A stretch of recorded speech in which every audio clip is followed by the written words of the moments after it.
This is Gruff the Grump. Gruff was a bear, a great big bear, a great big scowly, growly, grizzly grump of a bear. He lived all alone in a musty, dusty old cave where nobody ever came to visit. The other animals hid when they saw him coming.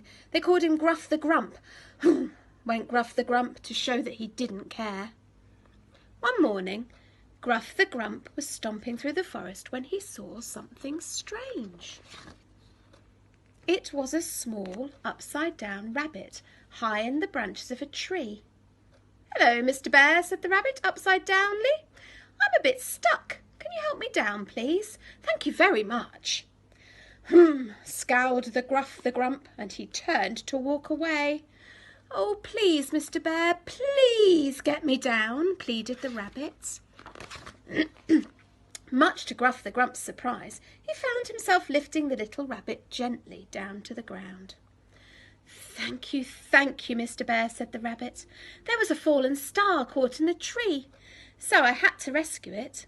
Then I got stuck, and then you had to rescue me. Here," she said with a smile, "you can have it." And she carefully put the fallen star in the old bear's huge hairy paw and hopped off home. Gruff the Grump thought that the star looked a lot like a leaf, but he took it home anyway and put it on his mantelpiece. It was so golden and beautiful that it made him realise just how musty and dusty his cave had become. And for the first time in a very long time, he dusted the mantelpiece and brushed away some of the cobwebs. A few days later, Gruff the Grump was fishing in the river when a log floated past. Clinging to the log was a small, soggy rabbit holding an orange pointy thing. "Hello, Mr. Bear," said the little rabbit soggily. "Can you help me out of the water, please? Thank you very much." Said Gruff the Grump. But then he reached over to lift the little rabbit safely onto the riverbank. Thank you, Mr. Bear," said the rabbit. "There was a fallen star in the water and I had to rescue it. You are very big and very kind. Will you look after it for me?" But Gruff the Grump just turned and lumbered away. He was feeling a bit funny. Nobody had ever called him kind before. "But Mr. Bear, come back," cried the little rabbit, running after him. "I can't look after it on my own." Okay, I'll take it," snarled Gruff the Grump, and snatching the star, he slammed his cave door behind him. Gruff the Grump put the star on the mantelpiece next to his other star.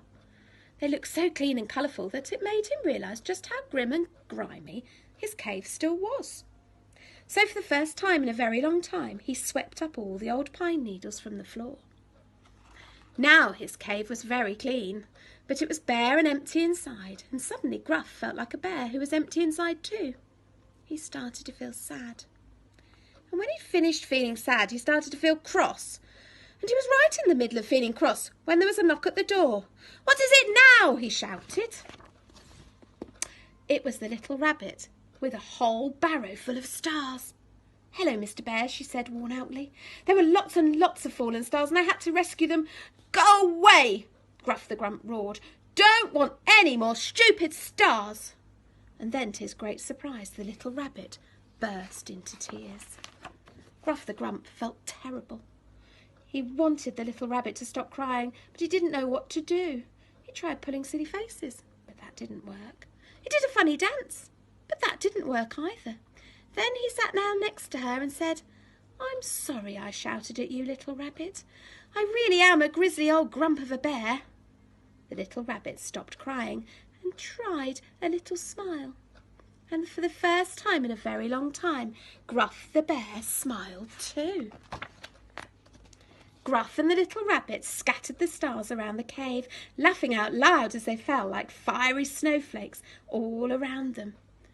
The little rabbit stayed and played with Gruff until nearly bedtime. "I have to go now," she said sadly. "Will you come again soon?" asked Gruff. "Very soon," the little rabbit smiled, and then she kissed him good night and hopped off home. Gruff the bear gave a great big yawn and snuggled down to sleep in his warm starry bed. And for the first time in a very long time, He was happy. I hope that story's made you feel a little bit happy. See you soon. Bye-bye.